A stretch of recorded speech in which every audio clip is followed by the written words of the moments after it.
దేవుని పరిశుద్ధ నామానికి స్తుతి కలుగునగాక. దైవ వాక్కు అనే డైలీ కార్యక్రమానికి ప్రేమతో మిమ్మల్ని ఆహ్వానిస్తూ ఉన్నాం. అందరూ బాగున్నారు కదండి. దేవుని కృప మనందరికీ తోడై ఆయన దేవుని ఆశీర్వాదాలతో మనల్ని ముందుకు నడిపించునుగాక.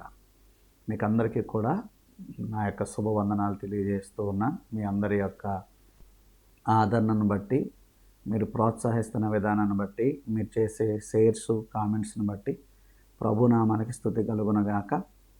తగిన దీవెనలు మీకు కలుగునగాక. అలాగే ఈ యొక్క దైవ వాక్కు అనే కార్యక్రమం 200 ఎపిసోడ్స్ ముగించుకోవడానికి దేవుడిచ్చిన కృపను బట్టి నేను ప్రభుని స్తుతిస్తూ అనేక మంది జీవితాల్లో ఆశీర్వాదకరంగా ఉన్నందుకు దేవుని మహిమపరుస్తూ ఉన్నాను. అలాగే 1500 సబ్స్క్రైబర్స్ కూడా అవ్వడాన్ని బట్టి దేవునికి మహిమ కలుగునగాక. ఇంకా మీరు అనేక మందికి షేర్ చేసి ఈ యొక్క పరిచర్యను ప్రోత్సహించాలని, దేవుని దీవెనలు మీరు కూడా పొందుకోవాలని ప్రభు పేరట మీకు మనవి చేస్తూ ఉన్నాను. ఈరోజు దైవ వాక్కు నిమిత్తం పరిశుద్ధ గ్రంథంలోంచి నిర్గమాకాండము 7వ అధ్యాయం 4వ వచనాన్ని నేను చదువుతున్నాను. ఫరో మీ మాట వినడు గాని నేను నా చెయ్యి ఐగుప్తు మీద వేసి గొప్ప తీర్పుల చేత నా సేనలను ఇశ్రాయేలులైన నా ప్రజలను ఐగుప్తు దేశంలో నుండి వెలుపలకు రప్పించేదను. ఆమేన్. ఐగుప్తు దేశంలో ఇశ్రాయేల్ ప్రజలు ఎంతో సమస్య అనుభవిస్తూ ఉన్నప్పుడు మోషే వెళ్ళి వారిని విడిపించడానికి దేవుని శక్తి ద్వారా అనేక కార్యాలు చేస్తూ ఉన్నాడు. కార్యాలు చేసే కొలది ఫరో తన హృదయాన్ని కఠినపరుచుకుంటున్నాడు. అది కూడా దేవుడే అవకాశం ఇస్తూ ఉన్నాడు. ఇలా జరుగుతున్నప్పుడు ప్రభు చెప్తున్న మాట ఏంటంటే, ఫరో మీ మాట వినడు కానీ నేనేం చేస్తానంటే నా చెయ్యి ఐగుప్తు దేశం మీద వేసి నా ప్రజలను నేను విమోచిస్తాను, ఐగుప్తు దేశం నుండి ఇశ్రాయేలు ప్రజలను నేను విడిపిస్తాను అని ప్రభు మాట్లాడుతున్నారు. నిజమే కదా. అనేకమైన సార్లు మన మాట విన్న వాళ్ళు ఎందరో ఉంటారు. మన కష్టం ఉంటుంది, చెప్తే వినేవాళ్ళు లేరు. మనం ఎన్నో సమస్యలు అనుభవిస్తాం, దానికి న్యాయం జరిగేది లేదు. ఈరోజు చూడండి, పోలీస్ స్టేషన్కి వెళ్తాం కానీ న్యాయం జరగదు, కోర్టుకి వెళ్తాం కానీ న్యాయం జరగదు, పెద్దల్లో పెడతాం కానీ న్యాయం జరగదు. ఎందుకంటే మన మాట వినేవాళ్ళు, మన యొక్క కష్టాన్ని చెప్పుకుంటే ఆలకించే వాళ్ళు లేరు. కానీ ఒక శుభవార్త ఏంటంటే ప్రభు ఉన్నారు. నువ్వు చెప్పగా ఆయన వింటారు, ఆయన చేయి చాపుతారు, ఆయన తీర్పు తీరుస్తారండి.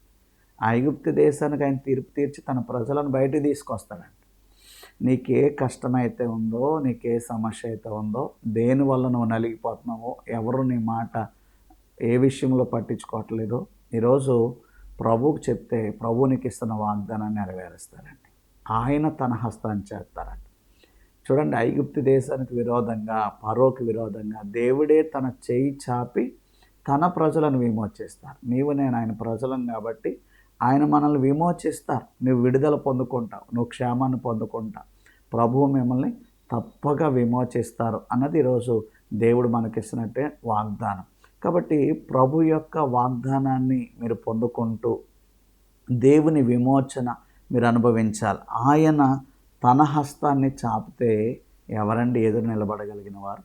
ప్రభు తన హస్తాన్ని చాపి విమోచిస్తే ఫరో నిలబడగలడా? ఐగుప్తు దేశం నిలబడగలదా? కదా. విజయం మనదే కదా. దేవుడే కదా నీకు విజయాన్ని ఇచ్చేది, దేవుడే కదా నేను విమోచించేది. తప్పక నువ్వు విమోచన పొందుకోట. నీకున్న ఏ సమస్య అయినా సరే, ఐగుప్తీలకున్న సమస్య చిన్నది కాదు కదా, ఎంతో భయంకరమైన పరిస్థితి.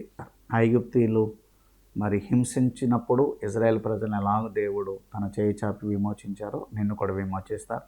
దేవుని కృప తప్పక నీ పక్షంగా వ్యాధ్యమాడునుగాక. ఆమేన్. పరిశుద్ధుడైన మా తండ్రి, విన్న వాక్యాన్ని ప్రతి ఒక్క హృదయంలో స్థిరపరచండి. వాగ్దానముగా వారు దాన్ని అనుభవించడానికి తప్పక మీ హస్తం చాపి వారిని విమోచించమని యేసు నామములో దీవిస్తూ ప్రార్థించి అడుగుచున్నాను మా పరమ తండ్రి.